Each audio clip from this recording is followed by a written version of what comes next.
Red Bull admet avoir été surprise par la victoire de Ferrari. On a eu une trop forte dégradation des pneus. Eh ben, moi, je m'attendais à une domination de Red Bull, vous savez quoi? J'étais aussi étonné, parce que vu le sprint, honnêtement, je m'attendais à ce que ça soit la même en pire, avec 3 fois plus de tours, du coup. Après, les jours précédents, ce dimanche a été une surprise. Les problèmes avec les pneus étaient inattendus. On a eu une trop forte dégradation des pneus durs, que nous ne pouvons pas expliquer. Notre rythme et l'usure du dernier train de pneus durs étaient d'autant plus étonnants. Sur le dernier train de médium, tout a refonctionné avec l'usure et les températures. C'était très étrange. On aurait pu rattraper Leclerc avec un peu plus de tours.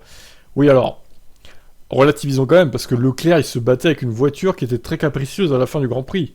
Donc là, il se voyait plus rapide que lui, mais avec une voiture à 100% au top de sa forme, on va dire, jamais Verstappen rattrapé Leclerc, hein, je pense, hein, honnêtement. Notre rythme et l'usure du dernier train de pneus étaient... Ah, ça j'ai vu. Nous ne comprenons pas encore cela. Nous pensons que le problème des pneus est lié à la température de la piste ou à la pression des pneus. La température de dimanche a été la plus élevée du week-end, et la pluie pendant la nuit a peut-être également joué un rôle. Ouais, le fait que la piste ait été lavée, peut-être. Effectivement. J'espère que nous pourrons résoudre ces problèmes, mais nous avons au moins limité les dégâts. Max est aussi allé prendre le point du meilleur tour. Et oui, au final, il a repris que 5 points au championnat sur l'ensemble du week-end, sprint compris, à Leclerc. Enfin, Leclerc, il a repris que 5 points, c'est pas beaucoup, hein. Ferrari et nous-mêmes sommes plus ou moins au même niveau toute l'année, il s'agit de petites choses. Nous ne sommes donc pas inquiets, ce n'est pas comme si nous perdions soudainement le championnat ici. Marco a critiqué Perez pour son contact avec Russell. Ah oui, bon bah tiens, dans ta gueule, Sergio.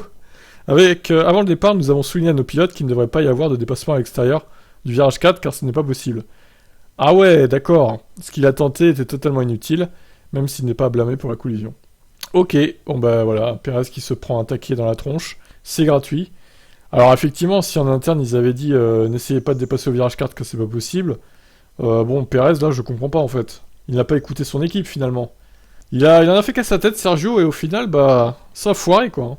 Bon après comme il dit il est pas à blâmer parce que Russell non plus, voilà. C'est lui le fautif. Mais bon c'est vrai que le virage 4 à chaque fois ça passe pas, hein. On l'a vu aussi entre Vettel et Gasly, donc il y a un vrai problème avec ce virage. Vous ne pouvez pas dépasser à l'extérieur ici, c'est simple en fait.